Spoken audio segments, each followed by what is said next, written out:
आज देवकी मैया ने सोचा जब से कन्हैया विद्या अध्ययन करके लौटा है तब से किसी से बात ही नहीं करता, क्या हो गया है गोविंद को। तो आज मैया देवकी ने बड़ी सुंदर थाली सजाई, थाली सजा करके सोचने लगी चलो गोविंद के पास चलते हैं, भोजन करा के आते हैं। मैया को याद आया अरे कन्हैया को माखन मिश्री प्रिय है, सो एक कटोरी में माखन रख लिया, एक कटोरी में मिश्री रख ली। और जब थाली को सजा करके मैया देवकी कन्हैया के पास पहुंची, कन्हैया के पास में जब थाली लेकर पहुंची और गोविंद भगवान ने जो मैया देवकी के हाथ में वो थाली रखी देखी, उस थाली में माखन मिश्री को देखा तो गोविंद भगवान फूट फूट कर रोने लगे। भगवान की आंखों से आंसू झरने लगे। और जब भगवान गोविंद को रोते हुए देवकी मैया ने देखा, उनके हाथ से थाली छूट गई, नीचे गिर गई थाली। मैया देवकी दौड़ी दौड़ी वसुदेव जी के पास आई। अरे आपको पता है जब से कन्हैया मथुरा में आया है तब से किसी से ज्यादा बातचीत नहीं करता, तब से ज्यादा किसी से बातचीत नहीं करते गोविंद। आप जाके पूछो ना, आज मैं जब उनको भोजन कराने गई थाली लेकर के तो पता नहीं बहुत ज्यादा रोने लगे। आप जाकर पूछो ना आखिर गोविंद क्यों रोते हैं, उन्हें किस बात का कष्ट है। वसुदेव जी ने कहा देखो देवकी, अभी कन्हैया के स्वभाव से तो मैं भी परिचित नहीं हूँ, पता नहीं क्यों रोता है। तो उद्धव जी को बुलाया। उद्धव, हाँ पिताजी कहिए। बेटा जाओ जाकर के कन्हैया से पूछो आखिर क्यों रोता है, किसी ने उससे कुछ कहा है क्या, या उसी को किसी बात का कोई कष्ट है, आखिर क्यों रोता है, जाओ जाकर के पूछो। और यहां से जब गोविंद भगवान के पास में उद्धव जी पहुंचते हैं और उद्धव को जैसे ही गोविंद भगवान ने देखा तो हृदय से लगा लिया। अरे गोविंद आप ऐसे क्यों रो रहे हो, फूट फूट कर रोने लगे गोविंद भगवान कि उधो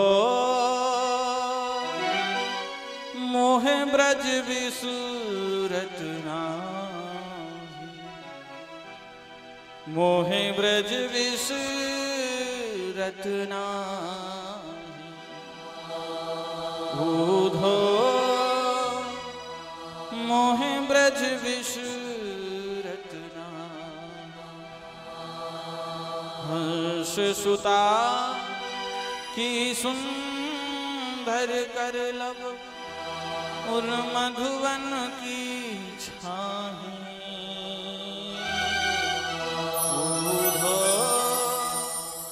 मोहे ब्रज विसूरत नाही। अरे मुझे जब मैया यशोदा के पास हजारों बरसों नहीं जाना था तो मैंने क्यों मैया यशोदा से कहा कि मैया मैं परसों आ जाऊंगा।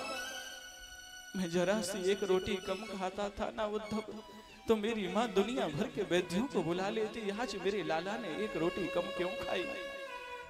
मेरी मैया दुनिया भर के वैद्यों को बुला लेती थी, आज मेरे गोपाल ने एक रोटी कम क्यों खाई है।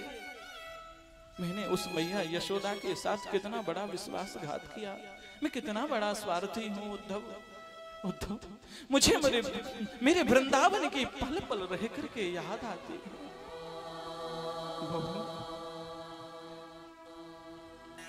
मुझे मेरा वृंदावन पल पल याद आता है।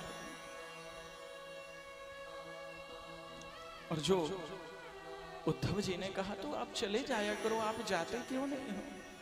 उद्धव तुम जाओ ना, जाकर के ब्रजवासियों से मिलना, उनसे कहना कन्हैया तुमको बहुत याद करते हैं, गोपाल तुमको बहुत याद करते हैं।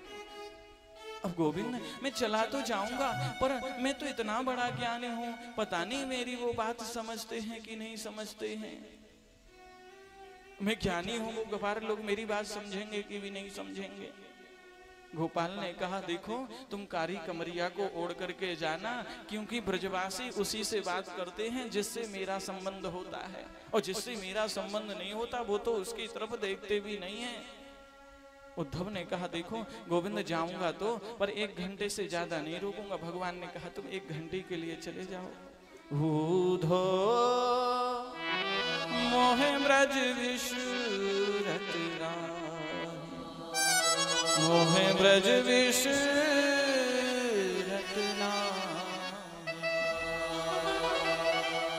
और आज जो कन्या के सखा हैं वो जिस मार्ग से गोविंद मथुरा गए थे उसी मार्ग पर प्रतिदिन जाकर के बैठ जाते हैं और गोविंद के आने की राह देखते हैं। अब मेरा कन्हैया आ रहा होगा, अब मेरा लाला आ रहा होगा, अब मेरे श्याम सुंदर आ रहे होंगे। और जब गोविंद नहीं आते ना तो मैया यशोदा के पास जाकर कहते, मैया यशोदा तेरो लाला बड़ो निष्ठुर है, माँ तेरो लाला बड़ो निष्ठुर है, तेरो लाला आज भी ना आयो, तेरो लाला आज भी ना आयो मैया। भैया कहती बेटा आज नहीं आयो कल जरूर आ जाएगो, तेरो लाला कल जरूर आएगो। माँ की बात मानकर ब्रजवासी उसी मार्ग पर बैठते हैं, याद करते अब मेरा लाला आ रहा होगा, अब कन्हैया आ रहे होंगे, अब श्याम सुंदर आ रहे होंगे। और जब शाम हो जाती तो माँ के पास फिर जाते हैं, माँ से कहते माँ तेरो लाला तो बड़ो निष्ठुर है, माँ तेरो लाला आज भी ना आयो, तेरो लाला आज भी ना आयो। ब्रजवासी बैठी है, हे गोविंद कब आओगे? अरे हमसे ऐसा कौन सा अपराध हो गया है जो हमें छोड़ दिए हो, आप हमें भूल गए हो मथुरा जाकर के। कब आएगा मेरा सांवरिया, कब आएगा मेरा सांवरिया, कब आएगा मेरा सांवरिया, कब आएगा मेरा सांवरिया, कब आएगा मेरा सांवरिया, कब आएगा मेरा सांवरिया। जाने कब आएगा मुझ गले लगाएगा, जाने कब आएगा मुझ गले लगाएगा, जाने कब आएगा मुझ गले लगाएगा, जाने कब आएगा मुझे गले लगाएगा। मेरे आंसू पहुँच कर मुझ गले लगाएगा, मेरे आंसू पोंछ कर मुझ गले लगाएगा। कब आएगा मेरा सांवरिया, कब आएगा मेरा सांवरिया, कब आएगा मेरा सांवरिया, कब आएगा मेरा सांवरिया।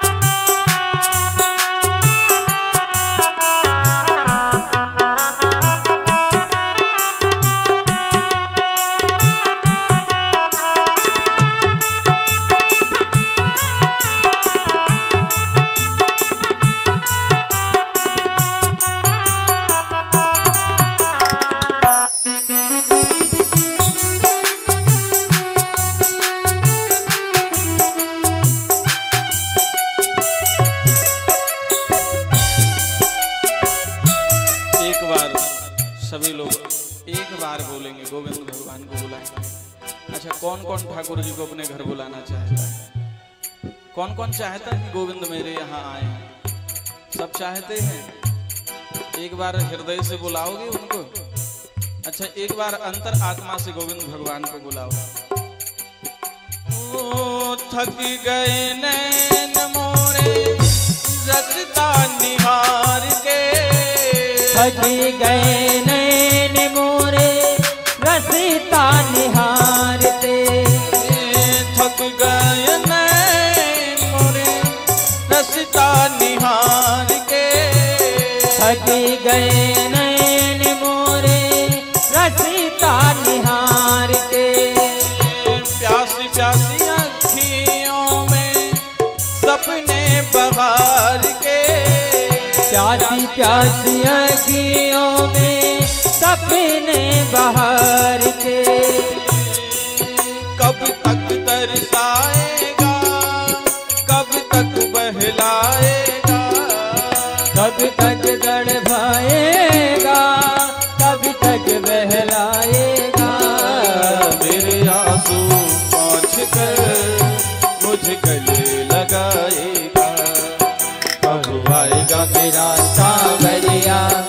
कभी आएगा मेरा सांवरिया, कभी आएगा मेरा सांवरिया, कभी आएगा मेरा सांवरिया,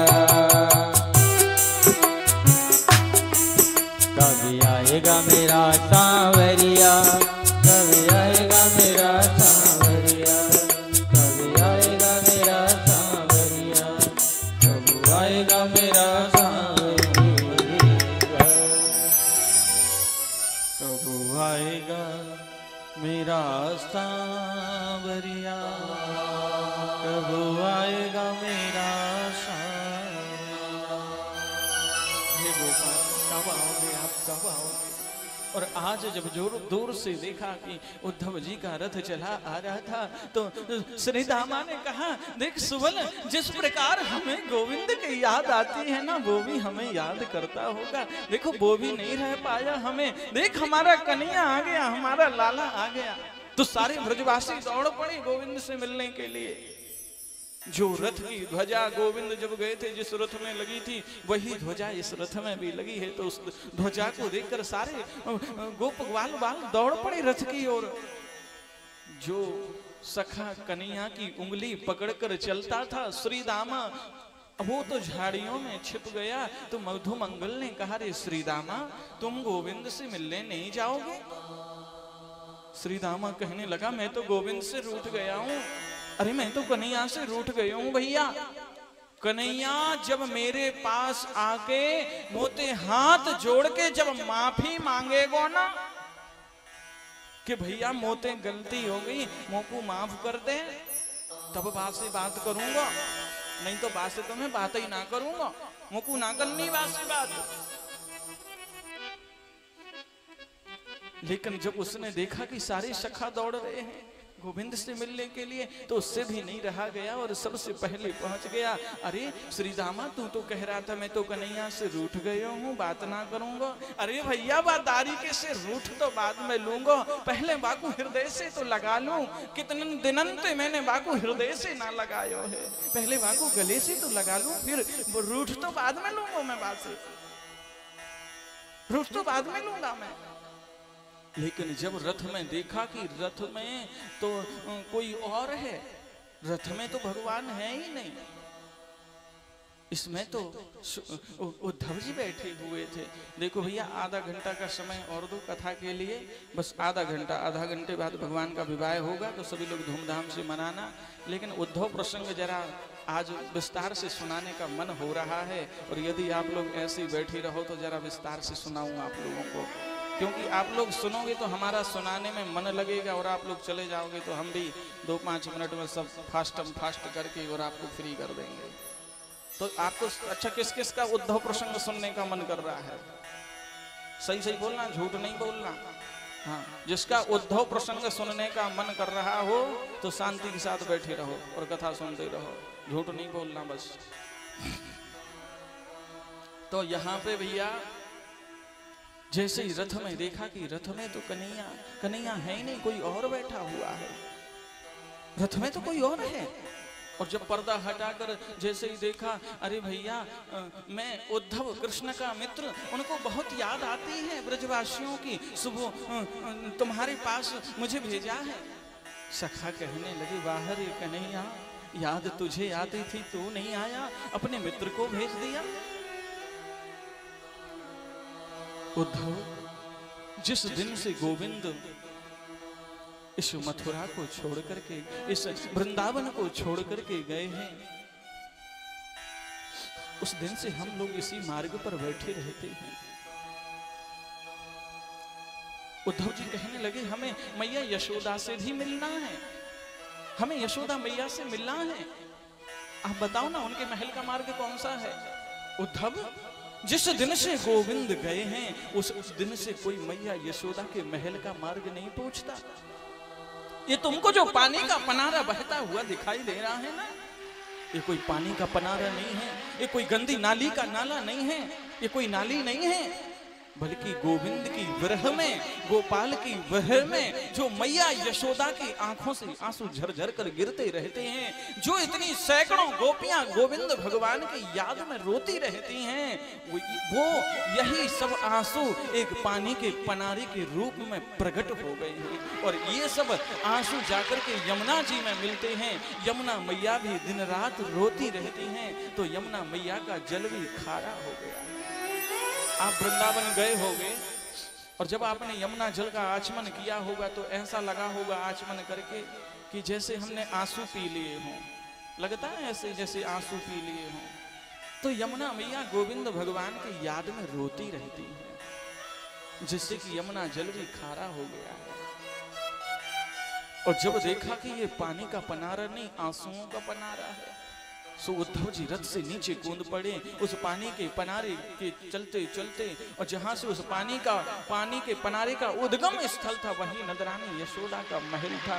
जाकर के उद्धव जी ने जोर से कहा, मैया सीताराम। और जब सीताराम कहा तो मैया ने कोई उत्तर नहीं दिया।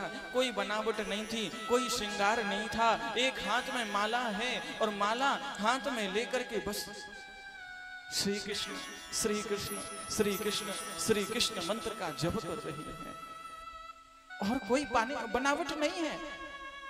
अब यहाँ पर सखाओं ने कहा थोड़ी जोर से बोलो, क्योंकि मैया सुन नहीं पाती, थोड़ा जोर ऊंचे सुर में बोलो, सुरण शक्ति कमजोर हो गई है मैया की, थोड़ा जोर से बोलो। अब जोर से बोलने को जब कहा, मैया सीताराम। कौन है? चुप रहो।